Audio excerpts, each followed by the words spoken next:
Et l'heure à présent de l'histoire des Juifs de France. Et oui, lors de notre feuilleton quotidien, toujours en compagnie de Christophe Dard, feuilleton qui nous permet de retracer numéro après numéro le riche parcours des Juifs dans notre pays depuis 2 millénaires, malgré les nombreuses péripéties endurées et souvent dramatiques. Alors, lors de notre dernière chronique, nous avons évoqué le décret du 27 septembre 1791 qui fait des Juifs des citoyens français. Un texte important qui met officiellement fin à des siècles de rejet et d'humiliation. Mais peu de temps après sa promulgation par le roi Louis XVI, la France connaît une longue série de bouleversements. Par conséquent, les Juifs devenus des citoyens comme les autres vont se retrouver au cœur de la tempête révolutionnaire, Christophe Dard. Oui, le terme de tempête n'est pas galvaudé lorsque l'on reprend la chronologie de la Révolution après l'adoption du décret d'émancipation de septembre 1791.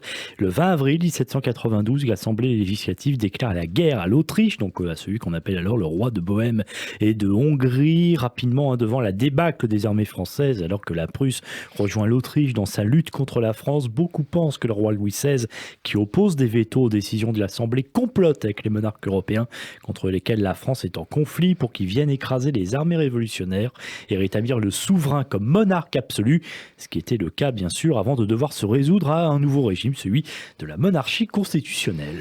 Et les révolutionnaires finissent par avoir des preuves de la trahison de Louis XVI. Le 10 août 1792, la prise des Tuileries, où loge la famille royale depuis qu'elle a dû quitter Versailles 3 ans plus tôt, marque la chute de la monarchie. Un mois plus tard, le 21 septembre, au lendemain de la victoire française à la bataille de Valmy, la Convention abolit définitivement la royauté et entre pour la première fois de son histoire dans le régime de la République. Et tout va très vite puisque le 21 janvier 1793, Louis XVI est guillotiné, suivi quelques mois plus tard en octobre de cette même année de Marie-Antoinette. C'est la période où les exécutions s'enchaînent en fait. Et oui, situation très tendue avec toute l'Europe qui est liguée contre la France, l'insurrection en Vendée qui va faire tache d'huile dans les départements de l'Ouest et la crise économique au sein de l'Assemblée, c'est aussi compliqué, tendu entre les Girondins qui sont modérés, défenseurs des libertés individuelles et économiques qui incarnent la bourgeoisie provinciale et contre la mort du roi, et puis ces montagnards déchaînés dirigés par Robespierre, beaucoup plus extrémistes et qui représentent les électeurs parisiens populaires. D'ailleurs, vous savez pourquoi on les appelle les montagnards? Dites-nous. Eh bien, tout simplement parce qu'ils siègent en haut de l'Assemblée. Voilà, tout simplement. Très simple. Voilà, tout simplement.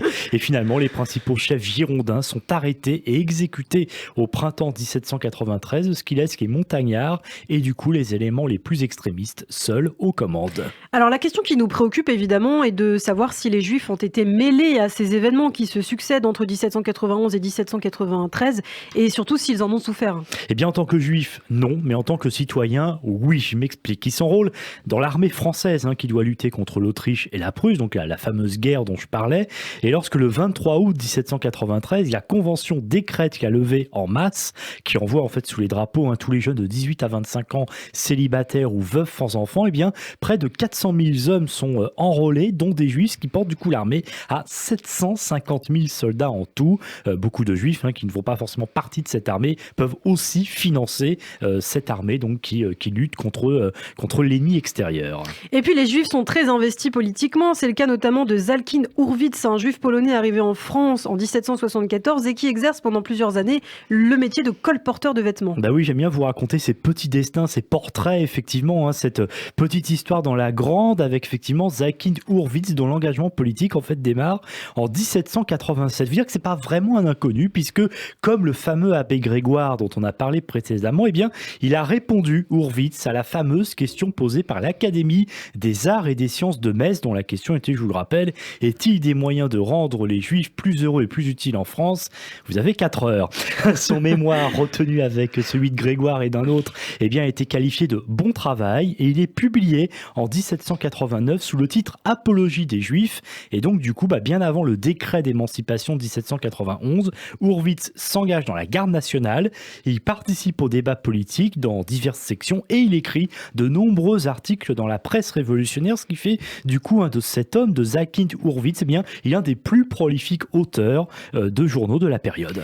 Et oui, il faut rappeler que la presse est très active à cette époque. Chaque club, chaque courant a son journal et les articles sont souvent très virulents d'ailleurs.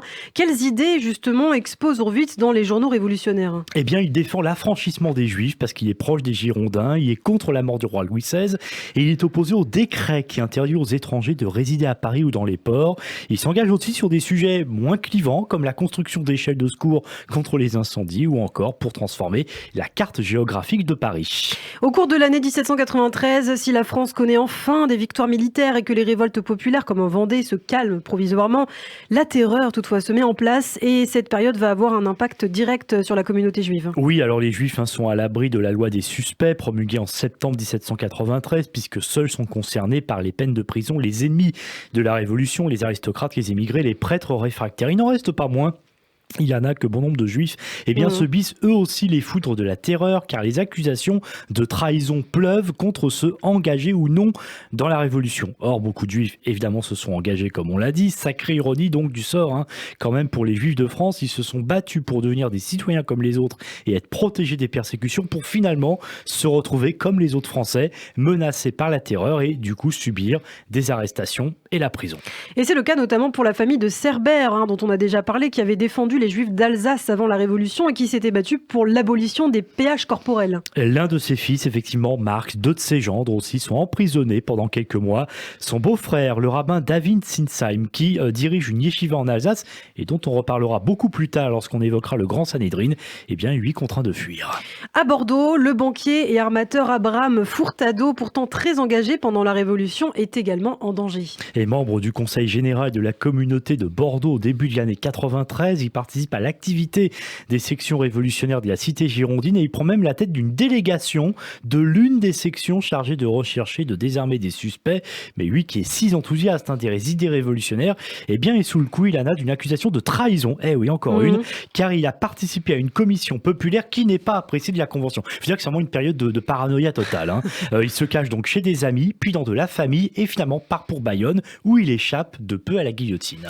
Et puis l'athéisme de plus en plus dominant sous la terreur qui s'accompagne d'une politique de déchristianisation entraîne une vague d'anti-judaïsme aussi. Les juifs ne sont plus autorisés par exemple à pratiquer leur culte. Oui, on assiste effectivement à des pillages de synagogues, à la fermeture de bon nombre d'entre elles qui deviennent des sortes de temples civiques et de nombreux objets sont d'ailleurs volés pendant une période qui va aller principalement de l'automne 1793 au printemps 1794. C'est à ce moment-là que les éléments les plus extrémistes des montagnards, qu'on appelle les hébertistes du nom de leur chef Jacques Hébert, un journaliste virulent, mettent en place ce qu'on va appeler le culte de la raison. Alors c'est un culte laïque, inspiré des principes des Lumières, ponctué de nombreuses fêtes civiques et comme vous le savez, comme il est d'usage à cette époque, les hébertistes vont finir à la guillotine, arrêtés sur ordre de Robespierre en mars 1793, qui lui-même, qui devient une sorte de dictateur quand même, on peut le dire, met en place un nouveau culte civique qu'on appelle le culte de l'être suprême, culte décrété qui réaffirme l'existence d'un Dieu certes, mais sans pour autant que les Juifs retrouvent totalement leur liberté de culte. Et ce culte de l'être suprême est éphémère, puisque Robespierre est guillotiné à son tour le 28 juillet 1794, marquant la fin progressive de la terreur et la mise en place en 1795 d'un nouveau régime, le Directoire, qui garantit dans sa constitution la citoyenneté française à tous les Juifs, enfin. Merci Christophe Dard pour ce nouvel épisode de l'histoire des Juifs de France et au prochain numéro de notre série, nous verrons que les Juifs qui ont fait la guerre avec l'armée française dans plusieurs pays ont apporté avec eux le principe justement d'émancipation des Juifs qui va bientôt gagner une grande partie de l'Europe.